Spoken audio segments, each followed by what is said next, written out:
When the final whistle blew, one thing became crystal clear. We had just witnessed the most extraordinary Africa Cup of Nations in history. AFCON 2025 delivered drama that transcended football itself. This wasn't just a tournament, it was theatre, chaos, and pure emotion compressed into 4 unforgettable weeks in Morocco.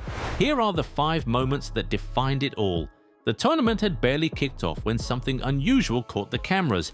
While thousands of fans in the stadium bounced, chanted and waved flags, one man stood perfectly still. Michel Nkuka Mboladinga, dressed immaculately in a yellow blazer and blue tie, the colors of the Democratic Republic of Congo, raised his right arm skyward and didn't move for 90 minutes, not once. He was recreating the iconic statue of Patrice Lumumba, the DRC's first prime minister and independence hero, whose bronze monument stands in Kinshasa with that exact pose. The 53-year-old, nicknamed Lumumba Veya by Congolese supporters, stood on a small pedestal throughout every DRC match at the tournament. Before each game, he would train by standing motionless for 45 to 50 minutes, preparing himself mentally and physically for the endurance test ahead. During the group opener against Benin, the match stretched to nearly 115 minutes with injuries and VAR checks. Players cramped up on the pitch. Mboladinga never lowered his arm. His tribute became the breakout story of AFCON 2025. Social media exploded with images of this motionless figure amid the chaos of African football.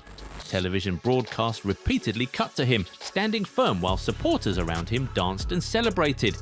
He told the Associated Press that he stayed still to give strength to the team, to pass energy to the players. When the DRC's tournament ended with a heartbreaking extra-time loss to Algeria in the round of 16, Mboladinga finally broke his pose, wiping away tears before falling into the crowd.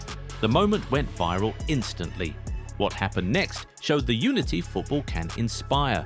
Algerian striker Mohamed Amoura had mimicked Mboladinga's statue pose after scoring, which many interpreted as mockery. Social media erupted in criticism, but Amoura quickly apologized, admitting he hadn't understood the meaning behind the gesture. The Algerian Football Federation then invited Mboladinga to their team hotel, presenting him with a personalized Algeria shirt with Lumumba emblazoned on the back.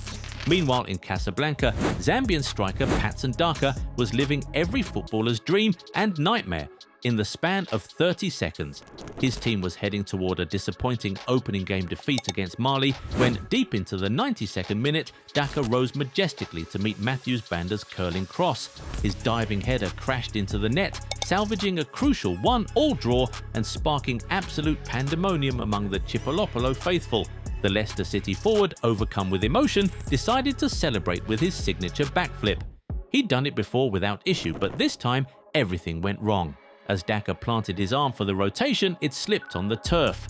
His body twisted awkwardly mid-air and he came crashing down directly onto the back of his neck and shoulders. The stadium fell silent. Teammates rushed over as Daka clutched his neck, clearly in pain.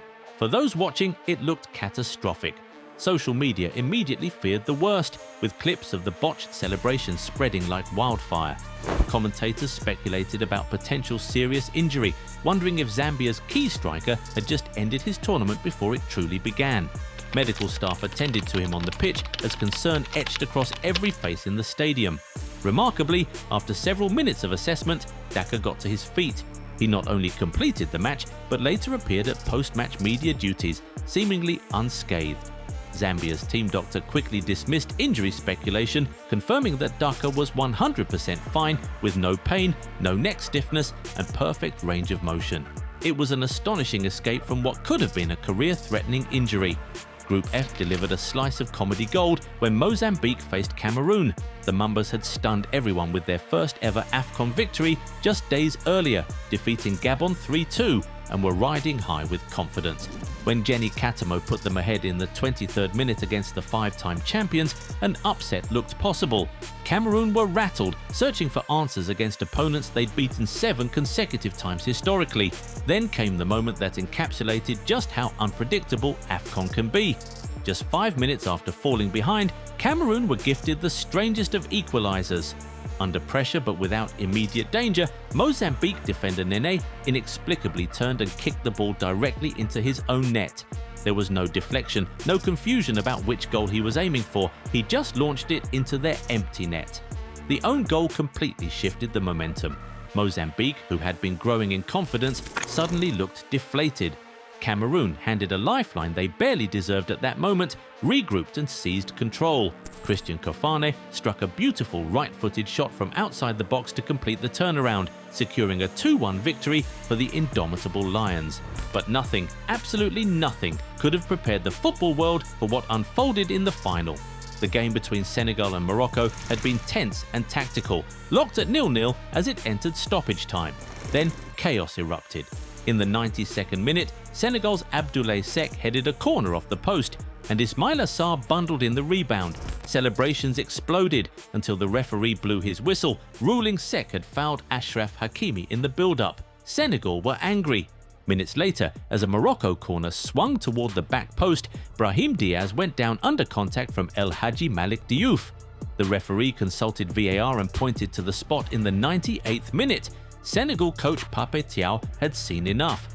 Feeling his team had been cheated throughout the match, he made the extraordinary decision to instruct his players to leave the field. They walked off toward the tunnel while officials, players and fans watched in complete bewilderment. Objects flew from the crowd.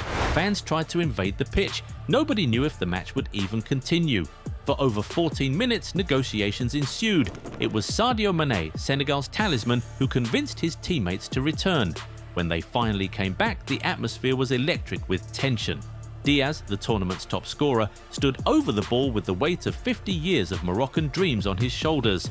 Their last AFCON title came in 1976. This was the moment to end the drought. Diaz stepped up and attempted a panenka, gently chipping the ball toward the center. Edouard Mendy didn't dive. He simply stood there and caught it like a training ground exercise. The commentators couldn't believe it. Former Nigeria captain John Obi Mikel called it devastating, predicting Diaz would have nightmares for weeks. It was later described on social media as potentially the worst penalty in football history. Not for its execution alone, but for the context, the pressure, and the 17-minute wait that preceded it. The final went to extra time, and in the 94th minute, Pape Gueye unleashed an unstoppable shot into the top corner. Senegal held on to win 1-0, claiming their second AFCON title. Diaz, who had been the tournament's brightest star, was substituted shortly after his miss, tears streaming down his face. He later apologized to his nation on social media, saying his soul ached and taking full responsibility for the defeat. FIFA President Gianni Infantino condemned Senegal's walk-off as unacceptable, and coach Thiaw later admitted he regretted the decision, acknowledging he had reacted in the heat of the moment. But for all the controversy, all the drama and all the chaos, the AFCON 2025 final perfectly showed what made this tournament unforgettable. It was raw, emotional, unpredictable, and utterly compelling. AFCON 2025 gave us moments that transcended sport. This wasn't just the craziest one of all time, it was a tournament that reminded us why we love football in the first place. What did you think of the final? Let us know in the comments. Remember to leave a like on the video if you enjoyed it and subscribe to the channel. Also, be sure to turn on post notifications so that you never miss out on any new videos. See you next time. Bye.